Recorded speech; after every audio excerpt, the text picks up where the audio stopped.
In today's video, I'm going to be busting a very common societal myth when it comes to pain and injury, which is pain equals damage, because, well, we know it doesn't. And I'm going to prove it to you with 6 very easy to understand examples, and make sure you keep watching until the very end of the video, as I'll be telling you how and why this can help improve your pain. And we're going to start right now.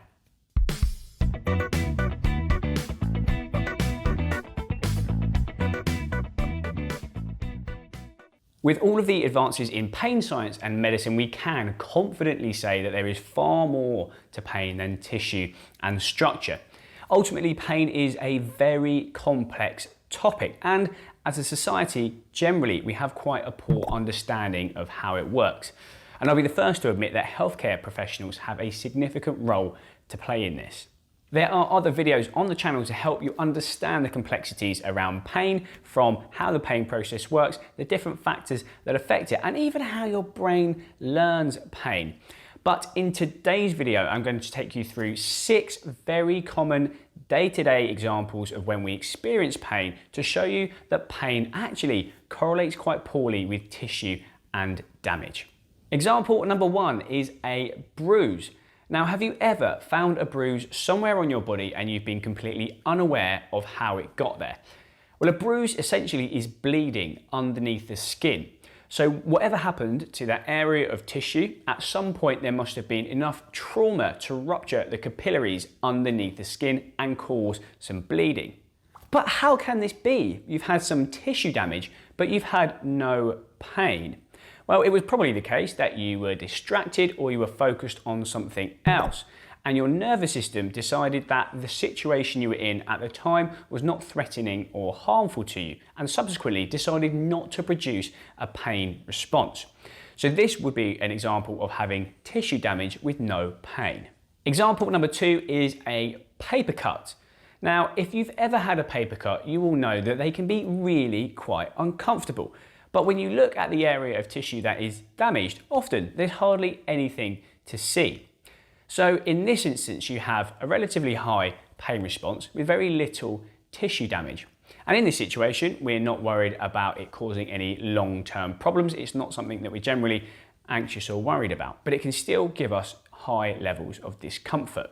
And conversely, you hear of stories with significant tissue trauma, like a soldier being shot on the battlefield and having no pain at all, because their brain is distracted by something else and their brain is prioritizing other things at the time. So what this shows us is that the pain you can get often doesn't even correlate with the extent of the injury. Example number 3 is a headache. Now, headaches are things that people commonly experience, and they can be so uncomfortable that the only thing you feel like doing is taking to your bed. And in more severe cases, they can even make you sensitive to light and noise. Now, for the majority of people, in most cases, for some reason, we don't really associate headaches with tissue damage. We don't think that because our head is hurting, there must be something wrong with our brain, or that our head is broken in some way. We just accept that we may have overdone it, we may be a bit stressed, and that our system is a bit sensitized. So this is another example of having higher levels of pain with no tissue damage. Example number 4 is menstruation. Now, I am going to tread carefully with this one because it's not my area of expertise. But what I do know about menstruation is that it's normal. It is a natural part of how our bodies prepare us for reproduction. And I'm told that they can be pretty damn painful. And I'm also told that they can be painful to the point that you feel nauseous. You don't fancy work or going to the gym. So this is another situation where we can be experiencing high levels of pain, but we don't associate with significant amounts of tissue damage. Example number 5 is phantom limb pain. Now, if you're not familiar with phantom limb pain, it is the pain that amputees experience in the limb that they've had removed. And it can be very severe, excruciating pain. So here is an example of somebody having a lot of pain and there isn't any tissue to be damaged. I'm going to give you an extra bonus anecdote that we often use to try and explain how the pain process works. And it is a true story that starts off with a builder. So this builder is on a building site, and for some reason he manages to get a nail through his boot and out the other side. And he sees this happen and he is in agony, excruciating pain, rolling around on the floor, screaming and hollering, effing and jeffing. So his friends see that he's distressed, they come over and help him, they pick him up, pop him in the back of the car, and then they go straight to the local emergency department. They find a doctor, and the doctor says they need to remove the boot in order to see the extent of the damage. Now the builder is still in excruciating pain at this stage, but he reluctantly agrees. Now the doctor very carefully cuts the boot off with a very sharp pair of scissors, and guess what they found underneath? The nail had gone through the boot, but it'd gone through the space between his toes and caused no tissue damage whatsoever. So there you have it. You can have high levels of pain with no tissue damage, but you can also have significant tissue damage with hardly any pain. Now I did say if you stay tuned until the end of the video, I would discuss how this can help you manage your symptoms better at home. We know that if you have pain and you do associate it with structure and damage, that this can be quite worrying, concerning and anxiety provoking. And we know that these thoughts, feelings and emotions will have an effect on our nervous system and subsequently can have an effect on the amount of pain we experience.